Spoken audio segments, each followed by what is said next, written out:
basically what we will going to do today is a very important topic.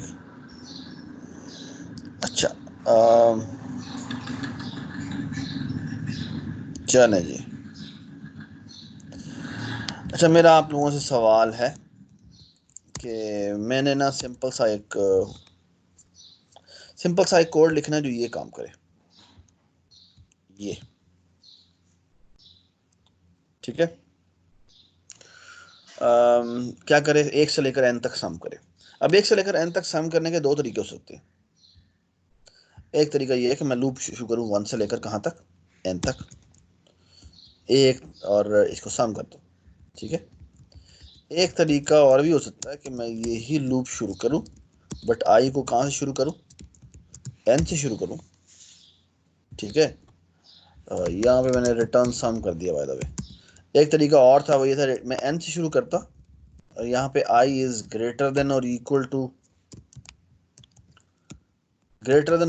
To 1 लिखता और i minus minus कर देता। That would have been the same thing. Do you all agree? So I can use this iterative method to find the sum from 1 to n. Do you all agree? ठीक है। Yes sir. अच्छा जी। तो basically अब जो मैं एक आपको नया मेथड, वो क्या करेगा कि बेसिकली ये लूप यूज नहीं करेगा। ठीक है। What's the idea? It's called sum. So basically arithmetic sum, arithmetic arithmetic sum integer n। ठीक है। And look at this. करता क्या है ये? करता ये है कि ये करता है, so this is a function जिसको n की वैल्यू पास हुई है। ठीक है। और मेन से देखें, यहाँ पे वैल्यू 5 पास हुई है ना। अच्छा, ये करता क्या? Can I say the following कि arithmetic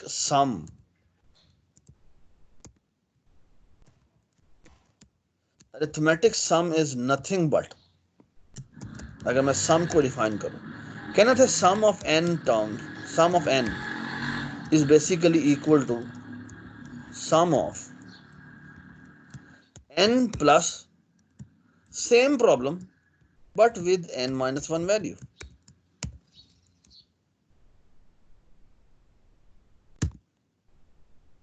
Can I say the following?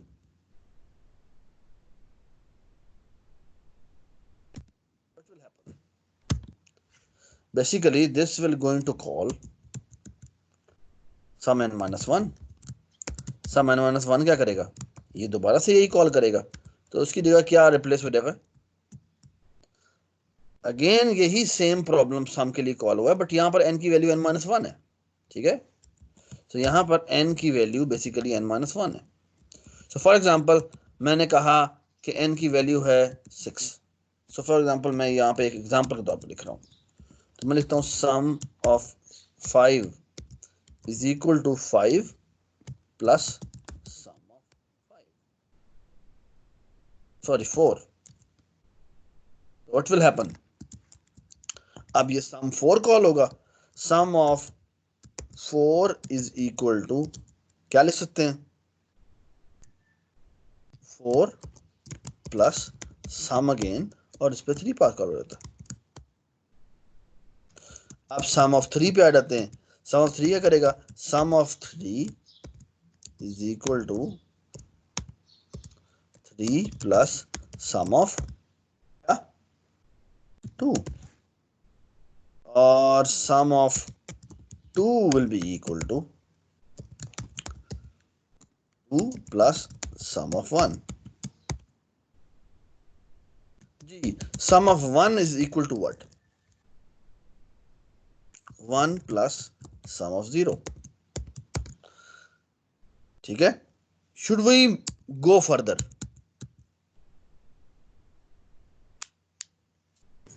No sir. No, we should not. So अगर sum की वैल्यू 0 आई है तो बेसिकली हम रिटर्न करवा देंगे 0। ये बात तो सुनिए। सर हमने तो कोई बेस वो चेक ही नहीं लगाया हो सर ऐसा। यही बेस केस है। जब सम की वैल्यू 0 पास होगी तो कोई और रिकर्सिव कॉल नहीं करेगा, वो यहीं पर रुक जाएगा। सर हम 1 भी तो लगा सकते हैं, इक्वल्स टू 1 देन बिल्कुल जी, 1 भी लगा सकते हैं। सो द थिंग इज कि this is how recursion will expand. अच्छा, अब होगा क्या, पहले वो ये सॉल्व करने के लिए जाएगा लाइन नंबर 35, लेकिन वो लाइन नंबर 35 अभी तक सॉल्व नहीं कर सकता, यानी लाइन नंबर 36। वो करेगा, वो बेसिकली ये कॉल कर देगा इसको। इस तरह फंक्शन, एक लाइन में फंक्शन कॉल हो रहा है तो पहले फंक्शन कॉल होती है, फिर यहाँ पर वैल्यू आती है ना। तो इसीलिए पहले एक्चुअली पहले ये खत्म नहीं होगा। ये क्या होगा, यहां से कॉल वापस जाएगी। ठीक है, ये मैं दोबारा लिख रहा हूं। सो ये है, ये जो ऊपर लिखा हुआ है ना हमने,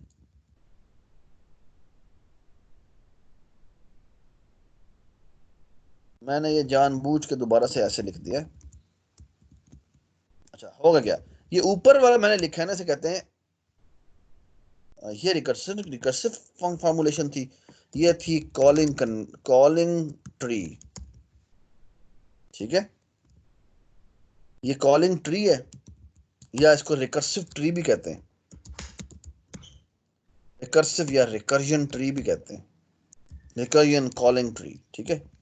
अच्छा, जब होता क्या है कि ये रिकर्जन कॉलिंग ट्री है ना, ये इस तरह एक्सपैंड होता जाता है जब तक कि वो बेस केस को हिट नहीं करता। और जैसे हिट करता है ना, यहाँ से कॉल वापस आना शुरू होती है। अब देखना, मैं वापस लेके आता हूँ। ये सबसे पहले ये रिटर्न 0 चलेगा, रिटर्न 0 यहां आएगा, तो यहां वैल्यू रिप्लेस हो जाएगी 0। अब सम की वैल्यू 1 + 0 सेलेक्ट हुई, जो कि कितनी बनती है 1। और यहां पर भी ये क्या कर देगा, ये यहां रिटर्न कर देगा, तो क्या आ गया 1। और फिर ये किसकी वैल्यू कितनी आ गई है, इसकी वैल्यू 3 आ गई है, ये वैल्यू यहां पर रिप्लेस होगी। 3 + 3 कितना हो जाएगा 6, ये वैल्यू यहां रिटर्न होगी। ठीक है। और बेसिकली ये होता क्या जा रहा है, जैसे जैसे रिटर्न होता जा रहा है, ये वैल्यू यहाँ से रिमूव होती जा रही है। तो ये रिमूव हो गई, ये रिमूव हो गई, ये रिमूव हो गई, ये रिटर्न 6 हुआ, रिटर्न 6 यहाँ पर रिप्लेस हुआ, और ये वैल्यू यहाँ से रिप्लेस हो गई। और ये क्या हुआ, रिटर्न 10 हुआ, और ये 10 यहाँ पे रिप्लेस हुआ, रिकर्सिव कॉल यहाँ से खत्म हो गई। ये करेगा, ये रिटर्न कर देगा 15। ठीक है। तो अब मेन में जहां मैंने ये अरिथमेटिक सम कॉल किया है, तो यहाँ पर बेसिकली 5 रिप्लेस हो जाएगा, 10 रिप्लेस हो जाएगा, 15 रिप्लेस हो जाएगा। Does it make sense? Does it make sense? So basically this is how it is done. ठीक है, ये मैं भी यहाँ से हटा रहा हूँ just to make things clean. ये जो मैंने डिफाइन किया, इसे कहते हैं रिकर्सिव डेफिनेशन। ठीक है, ये रिकर्सिव डेफिनेशन है। This basically converts into recursive function. ठीक है, and look at this how I will going to convert it. ठीक है, ये रिकर्जन ट्री बेटा मैं यहाँ से हटा रहा हूँ, यहाँ से, ताकि आप थोड़ा सा, मैं नीचे लिख रहा हूँ ताकि आप लोग बाद में इसको वो कर सकें। This is how the code will look like. I will say return n plus sum n minus 1. Sorry, not sum, it's actually arithmetic sum. ठीक है, does it make sense? लेकिन ये अभी तक इनकम्प्लीट डेफिनेशन है। क्यों? क्योंकि बेसिकली ये जो डेफिनेशन ने लिखी है ना, इसमें एक चीज मिसिंग है, वो ये सम of 1 is actually equal to 1, and this is called base case.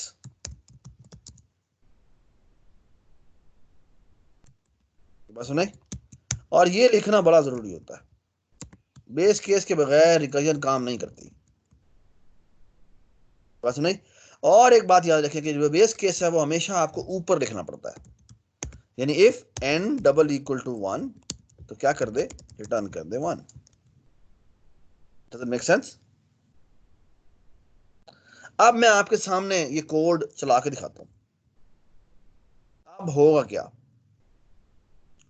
होगा ये कि बेसिकली ये देखें जी, ये हम मेन में आए, मेन में n इज इक्वल टू 5 हमने कॉल किया, ठीक है। जैसे हम कॉल करेंगे n इज इक्वल टू 5 के लिए कॉल भेजते हैं। अच्छा, ये अब मैं जो अभी तस्वीर बना रहा हूँ ना, ये तस्वीर बड़ी इंपॉर्टेंट है, because this will going to tell you how recursion works. अच्छा, ये छोटी सी गलती है शायद कोई,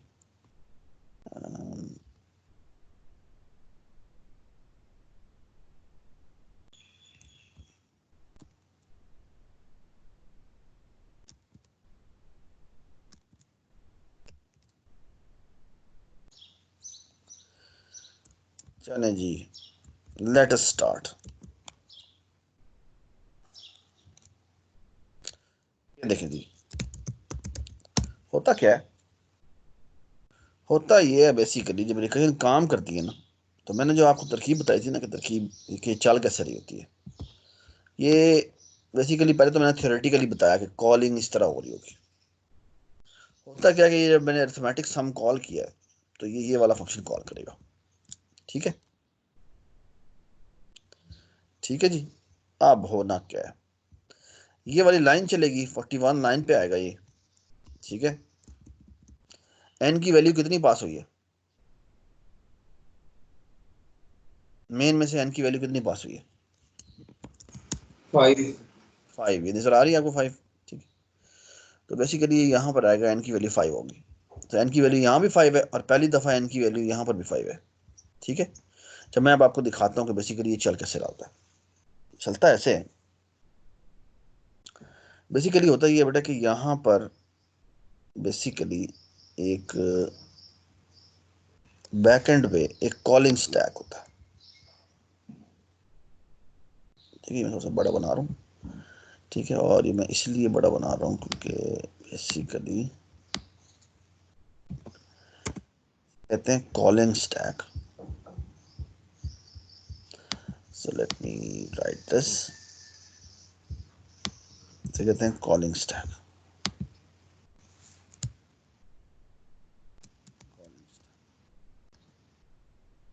इसका थोड़ा फॉन्ट बड़ा कर देते हैं, ठीक है जी।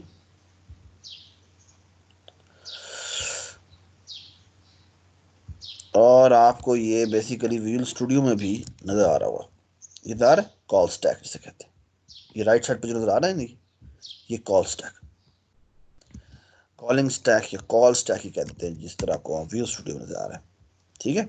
अब कॉल स्टैक में होता क्या, कॉल स्टैक में बेटा होता ये है कि बेसिकली ये एक बहुत ही पावरफुल टूल है जो बेसिकली याद रखता है कि फंक्शन कॉल्स कैसे हो रही है। अच्छा, इसका मतलब क्या, इसका मतलब बेसिकली ये है बेटा कि बेसिकली सबसे नीचे जो इसकी एंट्री होती है ना, स्टैक का पता है सबका कि नीचे से ऊपर की तरफ जा रहा होता है, ठीक है ना। तो बेसिकली होता क्या है कि अगर मैं आपको याद कराऊं तो बेसिकली यहाँ पर आपको याद है मैंने आपको बताया था कि आपके आपके पास कितनी किस तरह की मेमोरीज होती हैं, आपके पास 4 तरह की मेमोरीज होती हैं। एक मेमोरी होती है जिसे हम कहते हैं, जी बताएं बेटा, 3 तरह की मेमोरीज होती हैं, सर हीप, सेगमेंट्स, शाबाश। स्टैटिक। लेकिन उससे पहले हाँ जी, और यहाँ पर एक और होती है जिसे मैं थोड़ा सा यूं बना रहा हूँ और थोड़ा सा मैं इरेजर से इरेज कर दूंगा, डॉटेड बनाना चाहता हूँ मैं इसे, क्योंकि क्योंकि ये बेसिकली इसके दरमियान बाउंड्री नहीं होती। तो बेसिकली अगर आपको याद हो तो बेसिकली यहाँ 4 तरह की मेमोरीज होती हैं। एक इसे कहते हैं, स्टैक, क्या कहते हीप, हैं, बफर। नहीं बेटे, स्टैक ऑर्डर में बताएं, ऑर्डर में बताएं, ये क्या होती है, सबसे पहले तो आती है बफर, आई थिंक। नहीं कोड सेगमेंट, ये वो एरिया होता है जहां पर बेसिकली आपका अपना कोड पड़ा होता है। उसके बाद आती है स्टैटिक ग्लोबल सेगमेंट, स्ट्रेटेजी है सर ग्लोबल। उसके बाद आती है हीप। उसके यहाँ बाद पे आती है हीप, और हीप आ रही होती है ऊपर से नीचे, ठीक है। और और ये एक होती है स्टैक जो नीचे से ऊपर जा रही होती है। मैंने जानबूझ के ये ऊपर से नीचे लिखा और ये नीचे से ऊपर लिखा है, ठीक है ना। बेसिकली होता क्या कहना है, वो प्रोग्राम जिसको, और ये ना कंटिगुअस होते हैं। इससे फायदा क्या होता है, फायदा ये होता है कि बेसिकली ये बढ़ रहा होता है यहाँ से यहाँ, और जो हीप सेगमेंट है वो बढ़ रहा होता है यहाँ से यहाँ। तो वो प्रोग्राम जिसको हीप ज़्यादा चाहिए होती है वो हीप की ज़्यादा मेमोरी एलोकेट कर लेता है, ठीक है। और जो जिसको स्टैक ज़्यादा चाहिए होता है वो स्टैक ज़्यादा एलोकेट कर लेता है, ठीक है। तो यहाँ जो मैं आपके सामने बना रहा हूँ, ये जो राइट लेफ्ट साइड पे, ये बेसिकली इसी स्टैक सेगमेंट को मैं बड़ा करके बना रहा हूँ, ठीक है। हमने याद होगा कि आपने ऊप के अंदर जब ये स्टैक सेगमेंट बनाया था तो उसमें बेसिकली जब फंक्शन में हम लोकल मेमोरीज बनाते हैं तो लोकल मेमोरी कहाँ बन रही होती है, बेसिकली स्टैक सेगमेंट बन रही होती है, ठीक है। हमने पहले आपको जो बताया था कि इसमें सिर्फ वेरिएबल्स बनते हैं, लेकिन सिर्फ वेरिएबल नहीं बनते, ये और भी इंफॉर्मेशन दरमियान में स्टोर होती है। मैं अभी आपको दिखाऊंगा कि वो क्या स्टोर करती है। अच्छा बेटा, होता क्या है कि बेसिकली ये जो स्टैक सेगमेंट है ना, उसके यहाँ पे पोर्शन होते हैं। अच्छा, पोर्शन का मतलब क्या है, बेसिकली पोर्शन का मतलब ये है कि सबसे पहले तो यहाँ पर होता क्या है कि यहाँ पर ना ये है मेन की एंट्री। किसकी एंट्री है, मेन फंक्शन की एंट्री, ठीक है। ये मेन फंक्शन की एंट्री है, ठीक है। अब मेन फंक्शन में अगर आप देखें तो मेन फंक्शन में अभी आपको दिखाता हूं। मेन फंक्शन में कितने वेरिएबल्स बने हुए हैं, एक ही वेरिएबल बना हुआ जिसका नाम है n, है ना। और इसकी वैल्यू कितनी है, 6 वैल्यू। डू यू एग्री, ठीक है। अच्छा, होता क्या है, होता ये है कि बेसिकली इधर देखें अगर आप, तो यहाँ पे बेसिकली ये चीज स्टोर हुई होती है कि बेसिकली ये जो ये जो अरिथमेटिक सम है ये 6 के बराबर है। ये सॉरी, ये मैं फंक्शन कॉल करने लगा हूँ। यहाँ पर ये भी स्टोर हुआ होता है कि कौन सी लाइन एग्जीक्यूट कर रहा है। ये देख रहे हैं आप, ये लाइन नंबर 66 लिखा हुआ आ रहा है। बेसिकली यहाँ पर एक और भी इंफॉर्मेशन स्टोर होती है जिसको मैं यहाँ पे लड़का से लिख रहा हूँ, वह लाइन नंबर कौन सी लाइन नंबर एग्जीक्यूट हो रही है, 66 लाइन नंबर एग्जीक्यूट हो रही है, ये भी यहाँ पे स्टोर होता है, ठीक है। All right. अच्छा, जब हम कोई फंक्शन कॉल करते हैं, जैसे यहाँ पर हम लाइन नंबर 66 के ऊपर फंक्शन कॉल कर रहे हैं, ये क्या करता है, ये जब फंक्शन कॉल करता है ना, तो फंक्शन कॉल करते हुए बेसिकली होता क्या है कि यहाँ पर एक नई एंट्री बनती है, यहाँ पर एक नई एंट्री बनेगी, ठीक है। और अगर मैं इसका नाम रखूं तो इसका नाम होगा अरिथमेटिक सम, ठीक है। अरिथमेटिक सम, ये इसकी एंट्री बनी हुई है। और बेसिकली इसके अंदर अगर आप देखें तो बेसिकली ये जो फंक्शन कॉल होगा तो उसमें n की वैल्यू कितनी होगी, और n की वैल्यू हमने 5 भेजी थी, तो आपने बताया नहीं कि यहाँ पर 5 आना था। तो let me remove this, n की वैल्यू कितनी है, 5 है। n की वैल्यू कितनी है, 5 है, ठीक है। सो इसने अरिथमेटिक सम कॉल किया, इसमें n की वैल्यू 5 है। तो यहाँ पर ना बेसिकली एक और चीज भी साथ स्टोर होती है, वो होती है रिटर्न एड्रेस।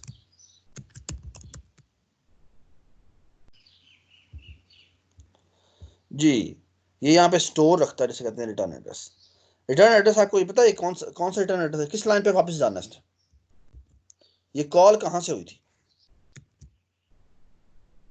सर जो अरिथमेटिक फंक्शन ने रिटर्न किया होता है, जो मेन से जहां पर कॉल हुई थी वो कौन थी, लाइन नंबर 66 थी। यस बेसिकली ये सर। यहाँ पर स्टोर रखता है कि मैंने किस लाइन पर वापस जाना है, यानी जब ये फंक्शन खत्म होगा तो बेसिकली इसने वापस किस जगह जाना है। ठीक है। तो बेसिकली ये रिटर्न एड्रेस भी साथ स्टोर करता है। Okay, everybody understand? यस एक और Yes, बड़ी sir. इंपॉर्टेंट बात, अगर एक फंक्शन जो है जिसने कोई चीज रिटर्न करनी है, वो फंक्शंस जो वैल्यू रिटर्निंग फंक्शन होते हैं, कौन से फंक्शन होते हैं?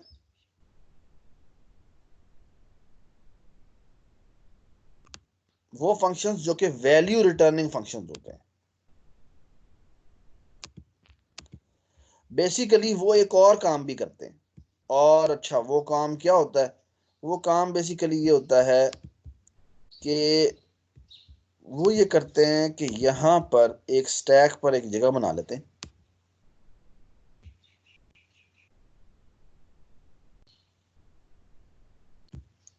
और इस जगह का बेसिकली यहां पे वो वैल्यू स्टोर, यहां पर ना बेसिकली एक जगह बनाई होती है उन्होंने, उसका नाम होता है रिटर्न वैल्यू। यहां पर क्या वैल्यू आएगी? यहां पर वो वैल्यू आएगी जो वैल्यू ये अरिथमेटिक सम रिटर्न करेगा। ये बात सुनाई?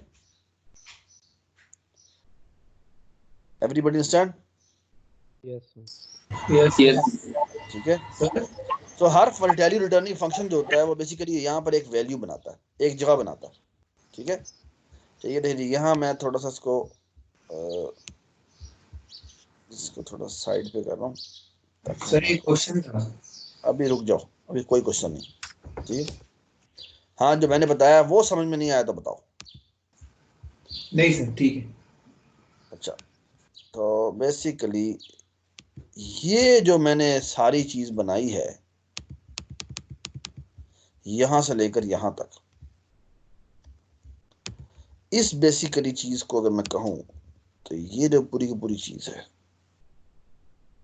यहां से लेकर यहां तक, यहां से लेकर, थोड़ा इसको बड़ा कर देते हैं,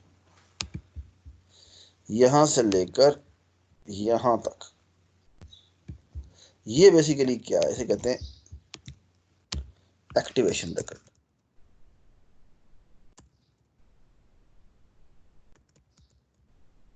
क्या कहते हैं? Activation record. हर फंक्शन का एक स्टैक के ऊपर एक्टिवेशन रिकॉर्ड होता है। ये बात सुनाई? क्या होता है? एक्टिवेशन रिकॉर्ड होता है। एक वो रीजन होता है जहां पे वैल्यूज उसने वेरिएबल, लोकल वेरिएबल रखे होते हैं, रिटर्न एड्रेस रखा होता है, and so on so fourth. एक वो छोटी सी जगह होती है जहां पे रिटर्न, ये वो ब्लॉक होता है। उस ब्लॉक, इसके बेसिकली दो हिस्से होते हैं। एक वो है जो कि उसने लोकली बनाया है, और जो दूसरा हिस्सा होता है वो होता है ये वाला पोर्शन। ये जो सेकंड पोर्शन है, ये वो पोर्शन है जो कि बेसिकली रिटर्निंग के लिए उसने रखा होता है। ठीक है ना? अच्छा, अब मैं आपको मजेदार बात बताता हूँ। वो ये कि बेसिकली अरिथमेटिक सम जो है वो यहां से n की वैल्यू 4 है, वो यहां जाएगा। ये वैल्यू लाइन नंबर 43 अभी एग्जीक्यूट नहीं हो सकती। क्यों? जब तक कि ये फंक्शन कॉल नहीं होता, जब तक इस फंक्शन का रिजल्ट नहीं आ रहा। ठीक है, अब ये फंक्शन जो है बेसिकली इस फंक्शन को दोबारा कॉल कर देता है, जिसमें अरिथमेटिक सम में n-1 पास हो जाएगा, है ना? अब n-1 का मतलब है कि बेसिकली 5 पास हो जाएगा, 4 पास हो जाएगा। तो बेसिकली ये अरिथमेटिक सम दोबारा कॉल करेगा। So let me make A shape again. ये अरिथमेटिक सम दोबारा कॉल करेगा। ठीक है, इसके अंदर भी यही दो पोर्शन होंगे। ये वो रिटर्निंग वैल्यू है जो भी रिटर्न करनी है, इसने अभी तक आई नहीं है। और यहां पर बेसिकली अगर आप देखें तो n की वैल्यू कितनी होगी? n की वैल्यू 4 होगी। और इसे कॉल किसने भेजी है? इसने। और किस लाइन से भेजी है? Line number 43. 43 से। तो बेसिकली यहां पर रिटर्न एड्रेस होगा, रिटर्न एड्रेस। रिटर्न एड्रेस जो है वो कितना होगा? वो होगा कितना? 43। कि इसने 43 के ऊपर वापस आना है। ये बात सुनाई? ये ये रीजन जो है मैंने अभी नहीं बनाया, यहाँ पर अभी तक वैल्यू आनी है। जब ये वैल्यू रिटर्न करेगा तो बेसिकली यहाँ पर वैल्यू होगी, ठीक है, रिटर्न वैल्यू, ये भी आनी है वैल्यू, ठीक है। ये दोबारा से कॉल करेगा, किसे कॉल करेगा? ये बेसिकली दोबारा से कॉल करेगा। और अब n की वैल्यू कितनी होगी बेटा? अब n की वैल्यू होगी 3, और इसका जो रिटर्न एड्रेस है वो कितना होगा? वो बेसिकली 43 होगा, क्योंकि 43 से कॉल जा रही है। ये बात नहीं, n इक्वल टू 4 जो है n इक्वल टू 3 को कॉल करेगा, ठीक है। अच्छा, और of course do not forget कि यहाँ पे इसने एक रीजन बनाया हुआ है जो कि रिटर्निंग वैल्यू का है, ठीक है, जो भी फिल होना है। ये दोबारा से कॉल करेगा, ठीक है। किसे कॉल करेगा? ये कॉल करेगा n इज इक्वल टू 2 के लिए, ठीक है, n इज इक्वल टू 2 के लिए, और रिटर्न एड्रेस जो है वो असाइन दोबारा से 43 होगा। Does it make sense? ठीक है। और ऑफ कोर्स इसने भी एक रीजन बनाया होगा जो कि बेसिकली यहां पर रीजन है जो भी फिल होना है, ठीक है। अच्छा, अब क्या होगा? अब बेसिकली ये दोबारा से कॉल होगी, ठीक है, और अब कॉल होगी किसके ऊपर? n इज इक्वल टू 1 के ऊपर, ठीक है। तो बेसिकली, और अगर मैं चाहूं तो यहां पर एक रिटर्न वैल्यू बना लेता हूं, ठीक है। और यहां पर n की वैल्यू कितनी होगी? यहां पर n की वैल्यू होगी 1, और रिटर्न एड्रेस कितना है?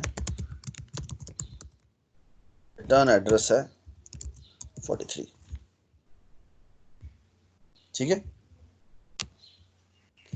ऑलराइट जी, अब मैं तुम्हें एक बात बताता हूँ। तो बात यह है बेसिकली जब n इज इक्वल टू 1 आएगा तो अब ये लाइन नंबर 41 और 42 एग्जीक्यूट होगी, है ना, क्योंकि n की वैल्यू 1 है, अभी इफ चलना ही चलना है ना। अब ये बेसिकली रिटर्न 1 करता है, तो रिटर्न इंस्ट्रक्शन का क्या काम है? सुन ले गौर से।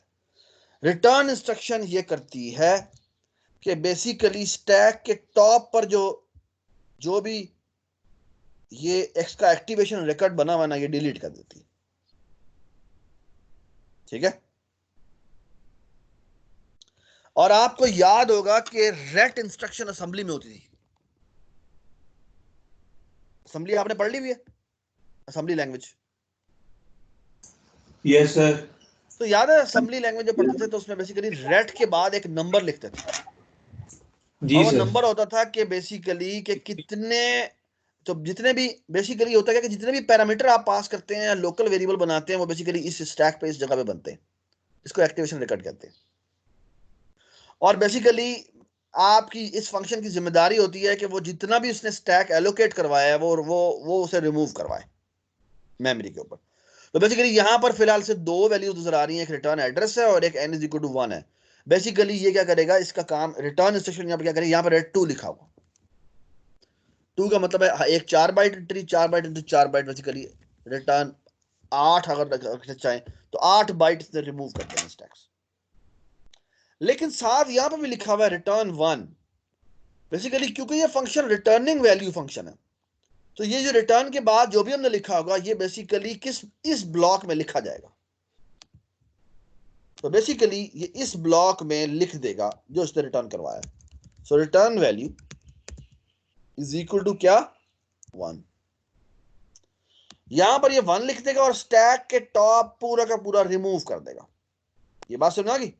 अच्छा, ये देखो मैं ये दोबारा से लिख रहा हूं, इसको मैं DSA 2020 और इसका नाम देता हूं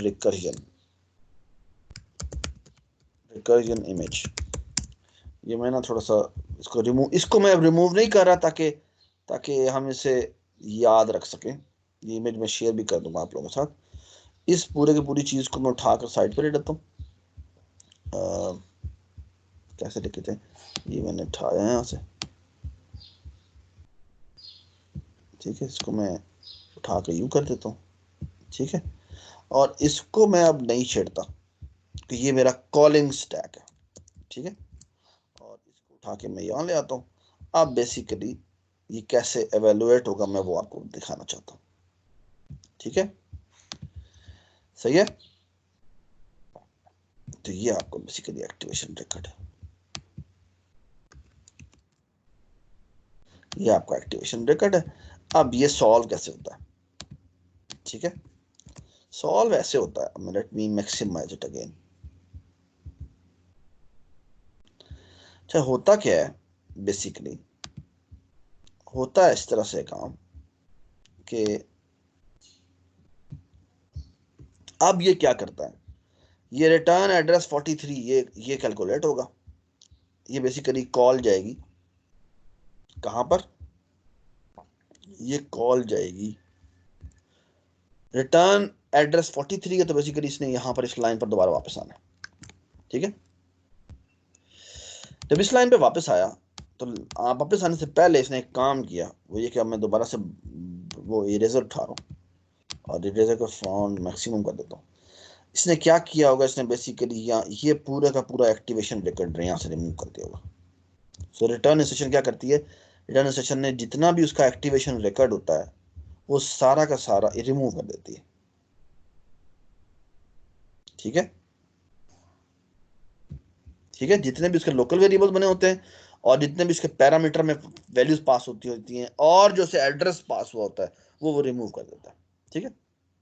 अच्छा, अब क्या होता है, जब ये वैल्यू रिटर्न होती है ना, तो वैल्यू रिटर्न होगी इस लाइन पे वापस आ गया, लाइन ऑफ 43 वापस आ गया। अब वो फंक्शन जो कि वैल्यू रिटर्निंग फंक्शन होते हैं, क्या होते हैं, वैल्यू रिटर्निंग फंक्शन होते हैं, वो क्या करते हैं कि इस लाइन पे जहां फंक्शन कॉल हुई होती है उनको एक बात पता होती है कि बेसिकली स्टैक के टॉप पे इसकी वैल्यू जो उसने रिटर्न की है ना वो पड़ी हुई है। वो करता है, पहला पहला काम एग्जीक्यूटर करता क्या है, वो ये कि जो स्टैक के टॉप पे वैल्यू पड़ी हुई है वो रिप्लेस कर देगा इस जगह पे। सो इस जगह पे बेसिकली ये क्या लाइन बन जाएगी, ये लाइन बन जाएगी रिटर्न n+1, ये लाइन बन जाएगी। ये बात समझ आई। और ये क्यों बना है, बेसिकली यही इसी तरह एग्जीक्यूटर चलता है कि जो भी फंक्शन कॉल हुई होती है जब वो वापस वहां से आता है तो वो वैल्यू रिटर्न हुई होती है स्टैक के टॉप पे पड़ी होती है, और जिस जगह फंक्शन कॉल हुई होती है उसकी जगह रिप्लेस कर देता है वो क्या, वो वैल्यू जो उसने रिटर्न की होती है। तो और बेसिकली स्टैक से इस एंट्री को रिमूव कर देता है। तो बेसिकली ये 1 अब यहां से रिमूव हो जाएगा। ये बात समझ आ गई। तो बेसिकली यहां पे क्या आ जाएगा, यहां पे 1 आ जाएगा, यहां पर 1 आ गया, ठीक है। और n+1, अब n+1 का मतलब क्या है, जब वापस आया तो यहां पर एक्टिवेशन रिकॉर्ड कौन सा वाला एक्टिव हो गया दोबारा से। अब अगर आप देखें तो एक्टिवेशन रिकॉर्ड एक्टिव हो गया ये वाला, है ना, ये वाला एक्टिव हो गया। तो बेसिकली अगर मैं शेप में जाके ये उठा देता हूं, बेसिकली अब ये वाला एक्टिवेशन रिकॉर्ड एक्टिव हो गया। इसमें अगर आप देखो तो n की वैल्यू कितनी है, ये जो लाइन है, जब ये लाइन एग्जीक्यूट होगी n+1 जब लिखेंगे तो n की कौन सी वैल्यू उठाएगा, वो n की ये वैल्यू उठाएगा, n की ये वाली वैल्यू उठाएगा, n की ये वाली वैल्यू उठाएगा, n की ये वाली वैल्यू उठाएगा, कौन सी वैल्यू उठाएगा भाई n की, सर n2 वाली। यस। एक्चुअली स्टैक का जो इस वक्त एक्टिव रिकॉर्ड है उसमें से वो वैल्यू उठाएगा, और इस वक्त कौन सा एक्टिव है, n=2 एक्टिव है। तो बेसिकली इस जगह पर ये लाइन कन्वर्ट हो जाएगी किसमें, n+1 यानी कि 2+1 में। और अब जब ये लाइन रिटर्न, ये n की वैल्यू कितनी वैल्यू आ जाएगी, 3 आ जाएगी। तो basically this will convert into return 3, ठीक है, राइट। अब मजेदार बात यह है कि जब वो रिटर्न 3 करता है तो रिटर्न का काम क्या है, इस स्टैक की टॉप एंट्री को यहां से रिमूव कर देना, विच मींस बेसिकली क्या करेगा कि ये यहां से लेकर यहां तक सारा कुछ यहां से रिमूव करेगा। लेकिन रिमूव करने से पहले एक काम और भी कर लेगा, वो ये कि इस जगह पे रिटर्न वैल्यू में क्या लिख देगा, रिटर्न वैल्यू में लिख देगा जो भी उसने वैल्यू यहां पर कैलकुलेट कर ली है, जो कितनी है 3 है। सो रिटर्न वैल्यू 3, और साथ इसने क्या करना है कि बेसिकली ये यहां से लेकर यहां तक एंट्री इसने क्या कर देनी है, रिमूव कर देनी है। ठीक है, सो रिटर्न वैल्यू 3 पड़ी हुई है, और रिटर्न दोबारा से 43 स्टेशन पे हुआ है, तो ये लाइन दोबारा चलेगी। अब इस लाइन में जब दोबारा से लिखा हुआ है उसने रिटर्न कर दिया 3, तो बेसिकली क्या होगा, बेसिकली इस जगह पर एन, ये जो फंक्शन जहां पे लिखा हुआ है इस जगह पे क्या रिटर्न हो जाएगा, यहाँ पे रिटर्न n प्लस क्या उसने रिटर्न कर दिया 3, रिटर्न कर दिया यहाँ पे 3 आ जाएगा। ठीक है, अब मुझे बताओ ये n+3 में जब रिटर्न n+3 चलेगा तो यहां पर बेसिकली ये अब आपका एक्टिवेशन रिकॉर्ड ये है। तो यहां पे जब 3 इसने रिप्लेस किया तो पहला काम तो ये हुआ कि बेसिकली इसने ये रिमूव कर दिया यहां से। ठीक है, क्योंकि वो वैल्यू यहां पर रिप्लेस कर चुका है। और जब उसने n+3 अब दोबारा चलाया तो n की वैल्यू कितनी है बताएं जी, n की वैल्यू 3 है। तो बेसिकली अब ये करेगा कि बेसिकली यहां पर n की जगह 3 रखेगा, क्यों, क्योंकि एक्टिवेशन रिकॉर्ड जो अभी एक्टिव है वो कौन सा वाला है, n = 3 वाला एक्टिव है। ठीक है, तो 3 + 3 कितना हो गया 6, तो बेसिकली 6 आएगा, और ये इस जगह पे जाके रख देगा, इस जगह जाके रख देगा 6, रिटर्न वैल्यू क्या आ गई है 6। ठीक है, और ये एक और काम करेगा, वो ये कि बेसिकली यहां से लेकर यहां तक वैल्यू जो हमारा स्टैक का एक्टिवेशन रिकॉर्ड है वो इरेज कर देगा।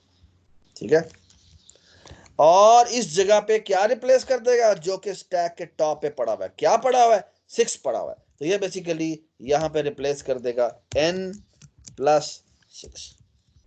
हाँ जी, अब मुझे बताएं n की वैल्यू कितनी है, डू नॉट फॉरगेट, आप डू नॉट फॉरगेट दिस। ठीक है, जैसे ही वो वापस आता है जहां पे फंक्शन का नाम लिखा होता है वो पॉप करता है और वहां से वैल्यू यहां पे रिप्लेस कर देता है, टॉप उठाया, टॉप रिप्लेस किया, पॉप कर दिया। ठीक है जी, और ऑफ कोर्स अब आपका जो एक्टिवेशन रिकॉर्ड है वो कौन सा एक्टिव हो गया, वो बेसिकली आपका ये वाला एक्टिव हो गया। ठीक है, तो अब n की वैल्यू यहां पे क्या रिप्लेस हो गई सर, यहाँ पे होगी 6 + 4। शाबाश, यहाँ कितना आ जाएगा, यहाँ पर आ जाएगा 10, और 10 का मतलब बेसिकली क्या है कि बेसिकली इस जगह पे वो रख देगा वैल्यू 10, और साथ उसने रिटर्न कर दिया है, तो रिटर्न का मतलब बेसिकली क्या है कि बेसिकली इसने यहां से लेकर यहां तक चंक उठाया और यहां से उसने बेसिकली डिलीट कर दिया, तो यहाँ पे 10 पड़ा हुआ है, यहाँ पे अब 10 रिप्लेस हो जाएगा। ठीक है, और यहाँ पे दोबारा से n ही लिखा हुआ है, अब इस n की जगह क्या रिप्लेस होगा, डू नॉट फॉरगेट कि जैसे यहाँ पे 10 रिप्लेस हुआ यहाँ से 10 रिमूव भी हो गया। ठीक है, अब n की वैल्यू कितनी है 5 है। ठीक है, 5 होने का मतलब बेसिकली ये है कि यहाँ पे आ जाएगा 5। ठीक है, तो यहाँ पे क्या आ जाएगा 15,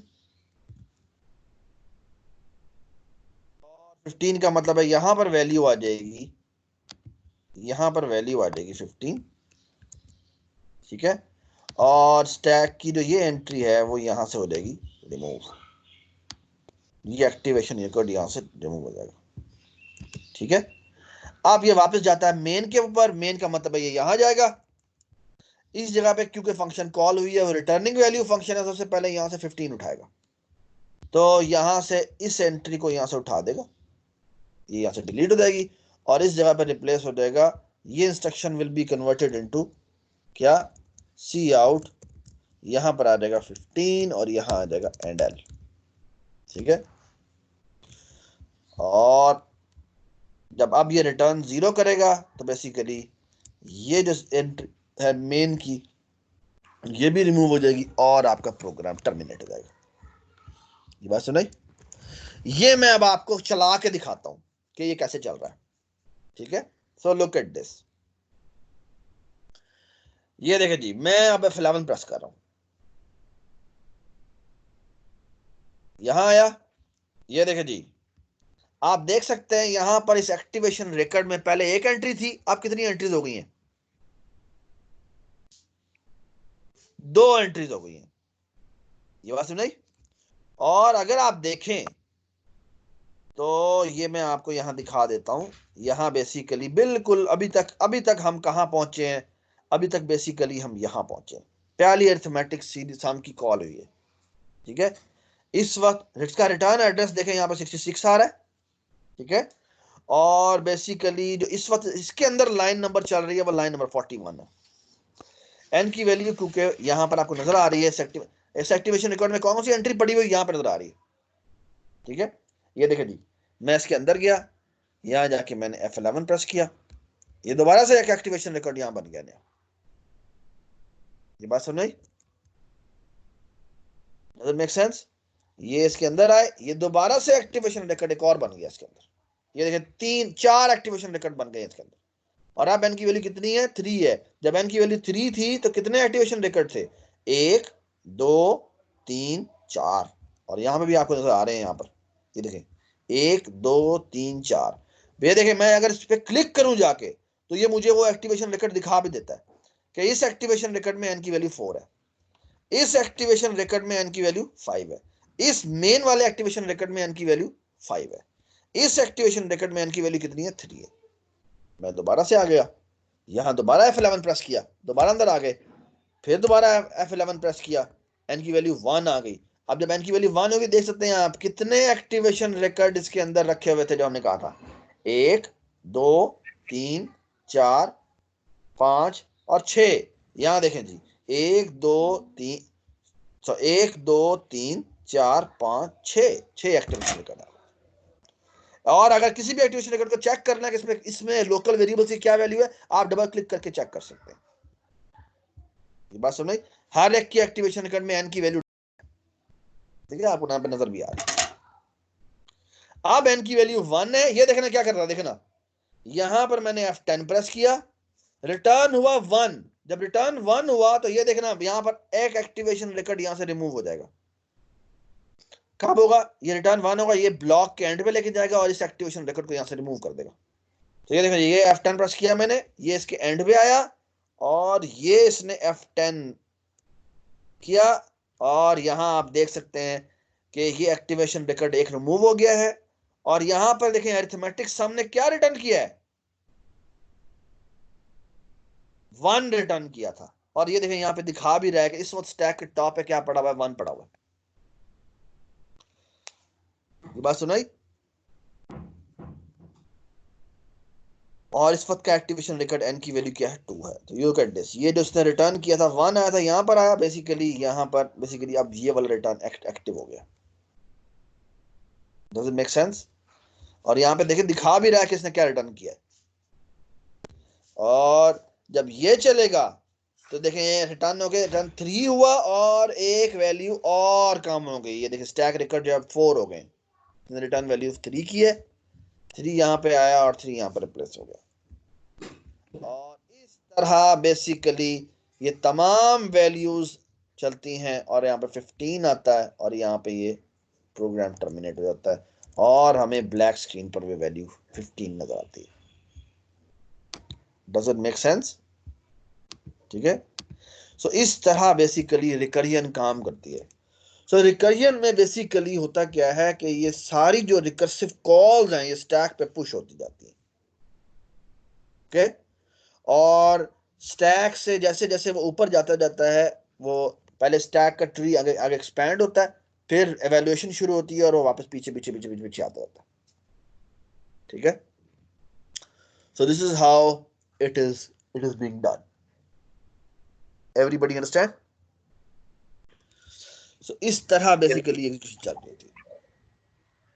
अच्छा, अब मेरी बात सुने, एक छोटी सी बात बड़ी इंपॉर्टेंट है, वो ये कि ये जो आपने अब देखें, मैं अब आपके सामने एक और भी प्रोग्राम बना लेता हूँ, ठीक है। अगर मैं आपको कहूँ बेटा मैंने इंटीजर फैक्टोरियल बनाना है, इसको भी इंटीजर एन पास हो रहा है, हाँ जी, कैसे लिखेंगे? Can you define factorial for me recursively? So याद है एन फैक्टोरियल बराबर होता है किसके? Recursively n multiply by n minus 1. शाबाश, n multiply by n minus 1 नहीं, n minus 1 factorial. That's how you define it. Yes, sir. That's how you define it recursively. लेकिन मेरी बात सुन लें, ये इसकी recursive definition है, लेकिन this is incomplete. So this is basically Yes, recursive base recursive base case होगा इसका। recursive definition ये incomplete है। क्यों? क्योंकि आपको बेसिकली बताना पड़ता है कि 1 फैक्टोरियल बराबर है किसके? Sir 0 factorial. कि 0 फैक्टोरियल बराबर है किसके? 1 के। ये बात समझ आ गई? ठीक है, सो इसको अगर मैं कोड लिखूं तो ये बिल्कुल वैसे ही कोड बनेगा, रिटर्न n मल्टीप्लाइड बाय जी फैक्टोरियल, दोबारा से कॉल करो और यहां क्या हो जाएगा? n minus 1। ये बात समझ आई? ठीक है, लेकिन this is incomplete definition. If n double equal to 0, यहां पे क्या हो जाएगा? रिटर्न 1 हो जाएगा। ठीक, this is how you code it. Sir base case हमेशा पहले लिखा जाता है कोडिंग में, ठीक है, और जो रिकर्सिव कॉल है वो बाद में लिखी जाती है। सर जी सर ये इनएफिशिएंट काम नहीं होगा क्योंकि हम थोड़े से काम के लिए अच्छी खासी मेमोरी ले रहे हैं। बिल्कुल सही बात, एक्सेलेंट पॉइंट। जैन ने जो बात की है वो बड़ी गौर से सुने। ये देखिए जी, सिंपल सा काम करने के लिए भी हमारा इतनी मेमोरी बनती है। जी सर ये थोड़ा सा स्लो भी है। बिल्कुल, ये बात आपकी ठीक है कि स्लो भी है, लेकिन मैं आपको एक मजे की बात बताऊं, देयर आर प्रॉब्लम्स, और आज हो सकता है क्लास के एंड में मैं ये काम कर दूं, बोले देयर आर प्रॉब्लम्स जो रिकर्जन के बगैर सॉल्व ही नहीं हो सकते। उनको आप अल्टरनेटिव करके दिखा दें, मैं आपको इनाम दे दूंगा, आपको A ग्रेड दे दूंगा। ओके सर, ठीक है, बट एवरीबडी अंडरस्टैंड कि ये कैसे काम कर रहा है। ठीक है, अच्छा आप सुने बात गौर से, ये जो रिकर्सिव डेफिनेशन है ना, उसमें मैं आपको छोटा सा दोबारा से, अब मैंने आपको पता लग गया ये कैसे एग्जीक्यूट होता है, आप डिबगिंग करके चेक कर सकते हैं कैसे एग्जीक्यूट होता है। ठीक है, अच्छा आप सुने बात गौर से। बेसिकली जो बड़ी इंपॉर्टेंट बात है वो ये है कि ये जो आपने कोडिंग की है, इसमें ना आप कोशिश क्या करें, जब रिकर्सिव कॉल करते हैं ना, तो रिकर्सिव कॉल को दोबारा से डीबग करने की जरूरत नहीं है। यू विल अज्यूम ऑलवेज कि ये जो फैक्टोरियल n-1 है ना, ये आपके पास कोई बाबा जी हैं जो कि आपको सोल्यूशन ला के दे देते हैं। So you should always think about in this fashion कि मेरा काम है, ये काम कौन ला के देगा? ये काम कौन ला के देगा? वो जो फंक्शन आप कॉल करेंगे, ये जो रिकर्सिव फंक्शन है वो ला के देगा। ये तुम यू शुड ऑलवेज अज्यूम कि ये फंक्शन मेरा हेल्पिंग फंक्शन है, जिसके बारे में मुझे फिक्र करने की जरूरत नहीं है। ये कौन सॉल्यूशन ला के देगा उसका, ये रिकर्जन लेके आएगी, और you should imagine it as कि ये मेरे बाबा जी की कॉल है, ये मेरे कौन सॉल्यूशन ला के देंगे? बाबा जी ला देंगे। So you should not worry about it. आपका काम क्या है कि गिवन के मुझे बाबा जी सॉल्यूशन लेके आके ला देते हैं, ठीक है, what do I have to do to complete this answer? ये बात सुनाई?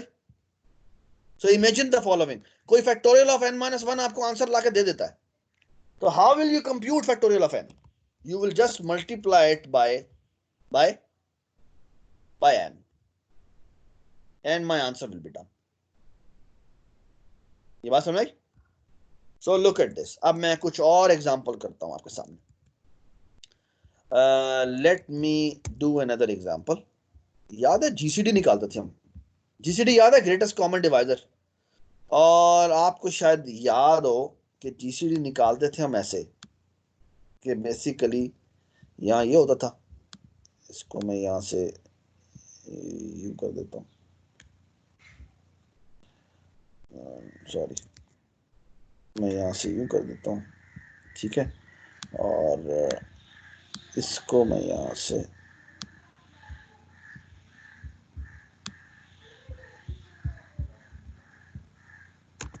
ठीक है जी। सो बेसिकली बेटा होता क्या था, होता ये था कि हम इस तरह डिवीजन करते थे। इसको मैं कर देता हूँ कॉपी यहाँ से। सो जीसीडी कैसे निकालते थे, याद है बचपन में जीसीडी निकालने का हमने एक बहुत मशहूर तरीका पता था कि लेट से एक नंबर है जिसका नाम है जी 175, और एक नंबर है जिसका नाम है लेट से मैं कहता हूँ फॉर एग्जांपल 250, ठीक है। अब मैंने इसका जीसीडी निकालना है, तो बेसिकली क्या करते थे हम, बड़े नंबर, हम बचपन में तो ये करते थे कि बड़े नंबर को अंदर लिखते थे और छोटे नंबर को बाहर लिखते थे, ठीक है। और ये अगर नहीं भी होगा तो क्या होगा कि बेसिकली मैं कह सकता हूँ उसको कि 250 0 10 0,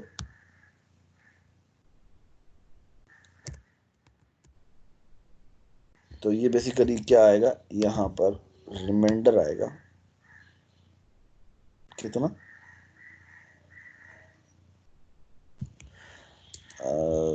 ये आ गया, यहाँ पर बेसिकली ये आ जाएगा,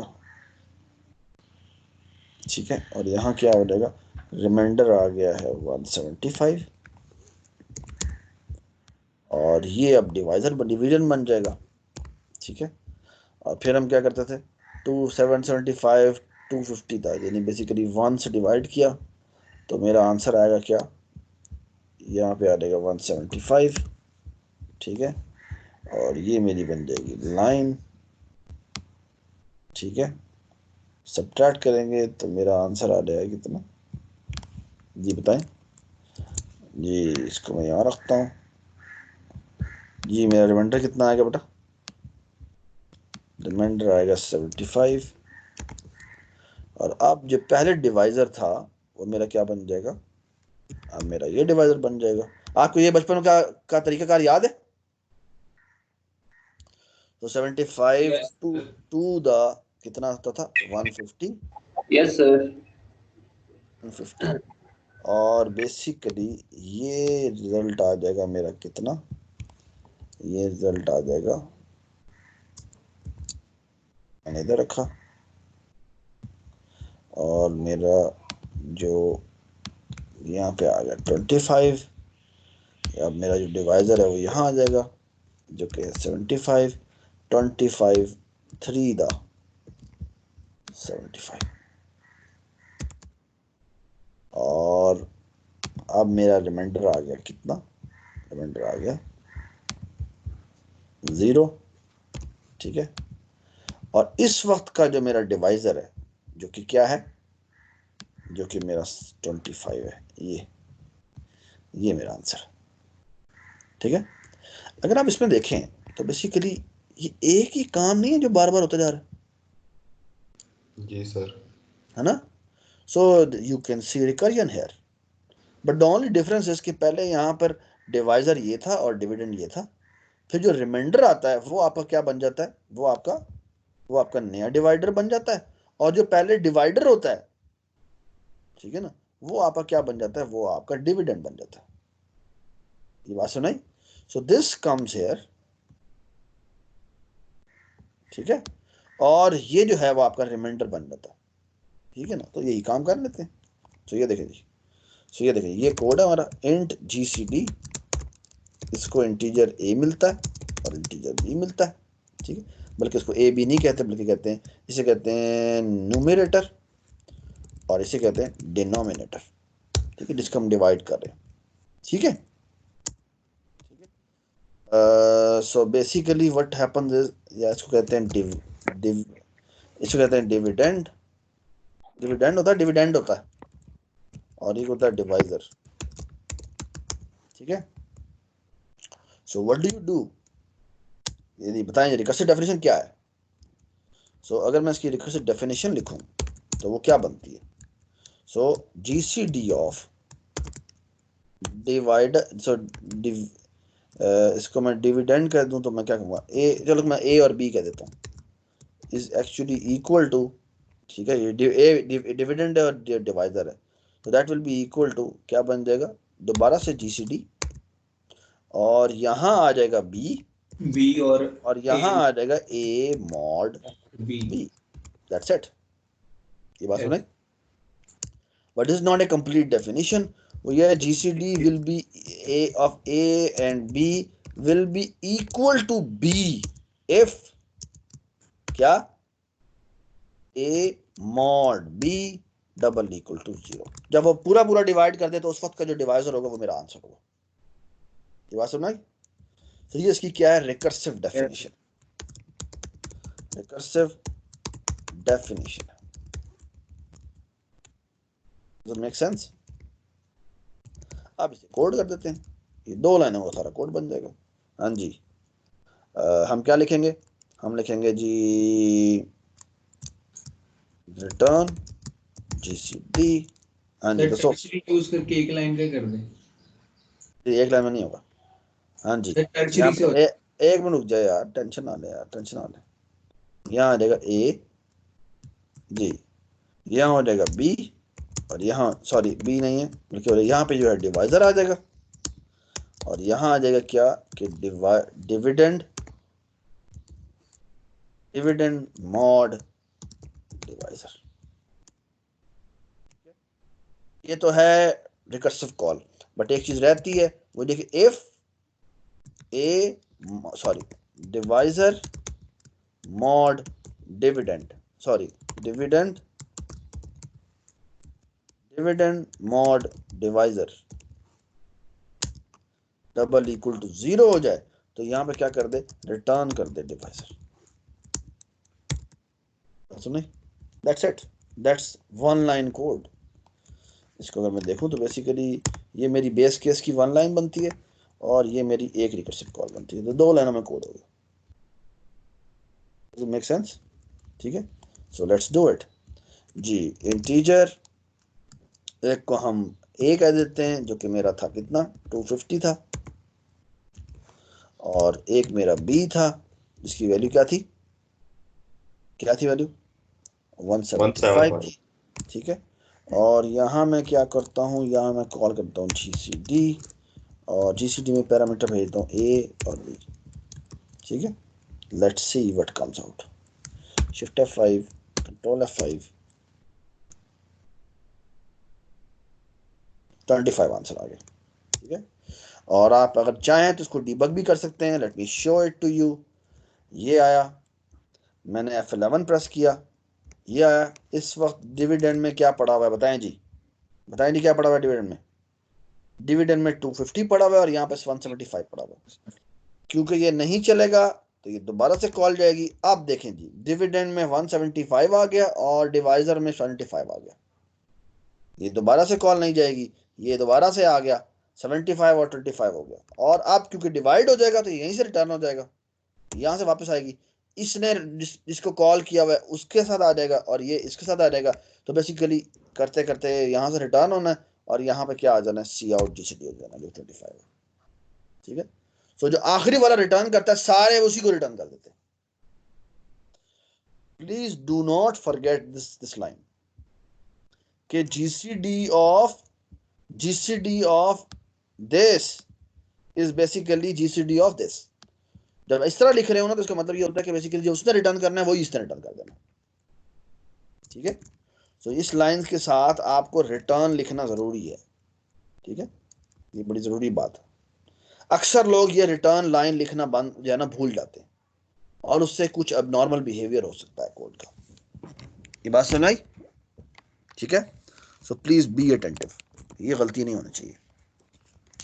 चलें जी, एक और प्रोग्राम बना लेते हैं। void search,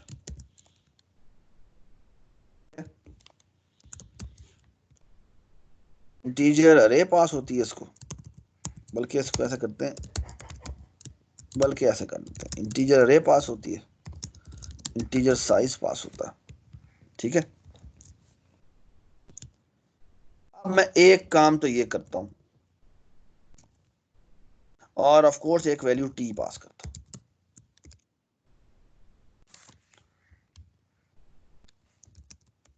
ji can you tell me इसको रिकर्सिवली कैसे लिखेंगे? Please take your time, let me give you 1 minute. एक मिनट मैं ये चार्जर लगा देता हूं।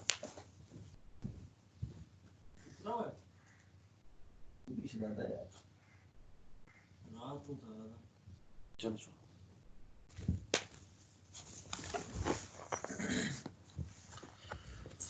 सर इसकी रिटर्न नहीं होगा, इंडेक्स नहीं हाँ रिटर्न जी, how can you write recursive search? पहले तो मुझे सर इसकी रिकर्सिव डेफिनेशन दे। साइज -1 से हम स्टार्ट करेंगे और 0 तक जाएंगे। शाबाश। Recursive definition is the following, वो ये है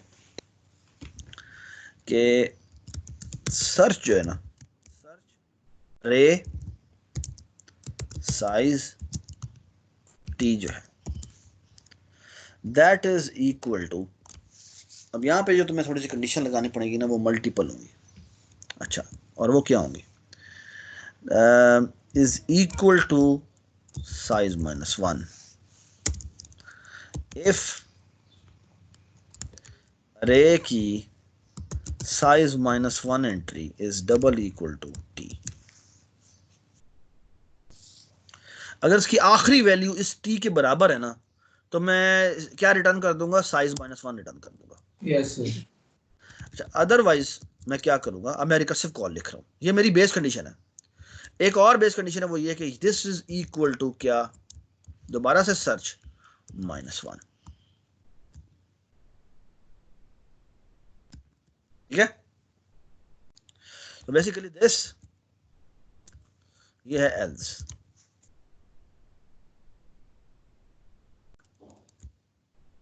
बात समझ?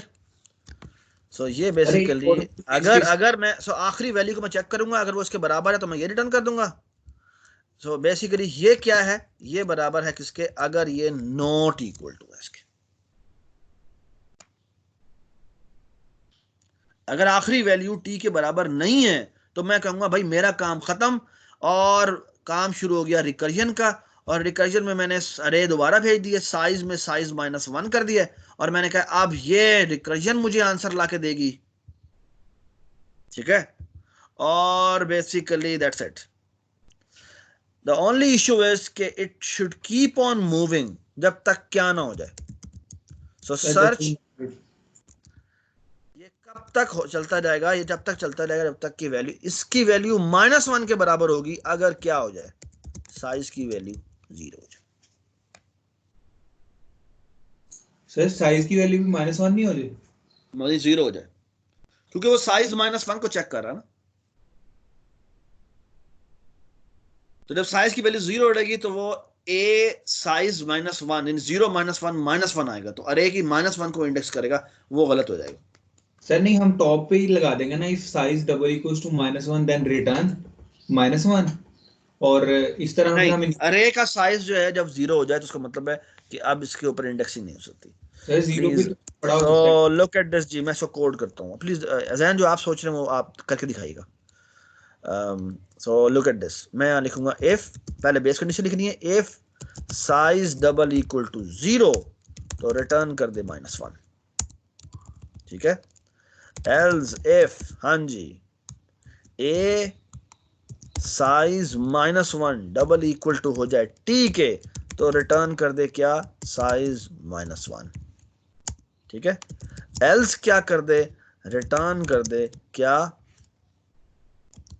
रिटर्न कर दे दोबारा से सर्च कॉल। ठीक है, और इसमें भेज दे अरे, और यहां भेज दे साइज -1, और यहां भेज दे टी, जिस वैल्यू को हम सर्च करना चाह रहे थे। Does it make sense? ये इसलिए गलत कह रहा है क्योंकि इसकी रिटर्न टाइप इंट होनी चाहिए। Does it make sense? तो ये बेसिकली हमने अरे के अंदर वैल्यू सर्च करने का रिकर्सिव मेथड लिख दिया है। ये बात समझ आई? याद है बाइनरी सर्चिंग करते थे हम? Let's write the code for binary search. Sir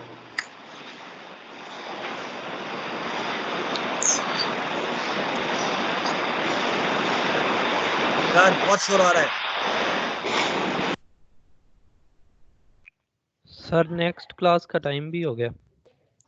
एक minute, let me see the time. चलो ठीक है, थैंक यू सो मच बेटा। I suppose that you understand this recursive search. इसी को मैं एक लास्ट चीज़ करना चाह रहा था, और वो मेरी ये थी कि बेसिकली ये जो मैंने सर्च लिखा है ना, ये साइज को कम करता जाता है ना। तो बेसिकली एक तरीका कार और हो सकता है, और वो ये है कि बेसिकली मैं क्या करता हूँ कि ना एक और रिकर्सिव सर्च हेल्पर लिखता हूँ, और ये क्या करता है, ये बेसिकली इसको साइज को वो कुछ नहीं करता, और यहाँ पे ना एक इंटीजर स्टार्टिंग इंडेक्स पास कर देता है। और इसके और इसके अंदर फर्क सिर्फ ये है कि बेसिकली ये एंड से नीचे की तरफ आ रहा था, इसमें मैं क्या करता हूँ, और इसकी वजह ना बाय डिफॉल्ट मैं 0 भेज देता हूँ। सॉरी, ये एक इंटीजर टी भी साथ ही होगा, टी। और इसमें हम क्या करते हैं, इसकी जो रिकर्सिव डेफिनेशन है वो थोड़ी सी उलट चलती है। बेसिकली इसमें एसआई भी भेजते हैं, और यहाँ पर ये है। तो बेसिकली इसमें हम क्या करते हैं, बेसिकली हम चेक करते हैं कि कहीं एस आई जो है वो कहीं इसके बराबर तो नहीं हो गया। अगर ऐसा है तो वो रिटर्न -1 कर दे, और यहाँ पर साइज पे चेक करने के बजाय तो हम एस आई पे चेक करते हैं। अगर ये आ जाए तो बेसिकली ये रिटर्न कर देता है एस आई, वरना बेसिकली यही रिकर्सिव हेल्पर कॉल करता है।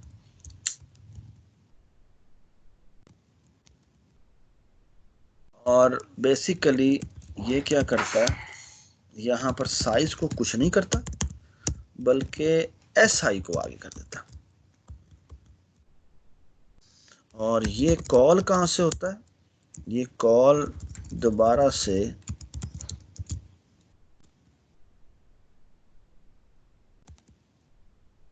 ये करेगा क्या, रिटर्न सर्च हेल्पर, इसमें अरे भेज देगा, साइज भेज देगा, एस आई की जगह 0 भेज देगा, और ये वैल्यू टी भेज देगा। That's it. सो इसका बेसिकली काम ये है। अब ये भी मैंने एक और रिकर्सिव सर्च लिखा, लेकिन इसमें और इसमें फ़र्क सिर्फ ये है कि बेसिकली उसमें साइज कम करता जा रहा था, इसमें वो एस आई को आगे ले जाता है। ठीक है, और अगर एस आई बराबर आ जाए साइज के, इसका मतलब है कि वो अरे की साइज से पे खत्म हो चुका है। द ओनली डिफरेंस इज कि ये लूप आगे से पीछे से आगे की तरफ ला रहा था, ये आगे से पीछे की तरफ जा रहा था। दोनों में फ़र्क सिर्फ ये है कि जो पहले हमने लिखा है वो एक्चुअली उस टी की लास्ट अकरेंस ढूंढेगा, और ये उस टी की पहली अकरेंस ढूंढेगा। सर इसमें ऐसे ही ऐड प्लस जी सर, ऐसा ही इंक्रीमेंट होगा इसमें। शाबाश, तो इसमें बेसिकली एस आई +1 होगा। Excellent point. ठीक है, तो बेसिकली यहाँ पे अगर मैं रिसर्च की रिकर्सिव डेफिनेशन लिखूँ तो वो बराबर होती है किसके, कि एस आई साइज -1 नहीं बल्कि एस आई को चेक करो, अगर टी के बराबर है तो यहाँ पर क्या आ जाएगा, यहाँ पे आ जाएगा एस आई, अदरवाइज यहाँ पे अरे साइज वैसे का वैसे ही रहेगा, और यहाँ आ जाएगा एस आई +1। और यहाँ पर क्या आ जाएगा, अगर एक मिनट, यहाँ पर अगर एस आई बराबर आ जाए इसके तो बेसिकली ये रिटर्न कर देगा -1। So this is the recursive definition. So basically ये जो हमने रिकर्सिव लिखा है इसका नाम होना चाहिए रिकर्सिव सर्च, इसका नाम होना चाहिए सर्च लास्ट, सर्च फर्स्ट होना चाहिए, और जो हमने पहले लिखा है सर्च, इसका नाम होना चाहिए सर्च लास्ट। ठीक है, सो बेसिकली इसका नाम भी सर्च लास्ट होना चाहिए। थैंक यू सो मच बेटा।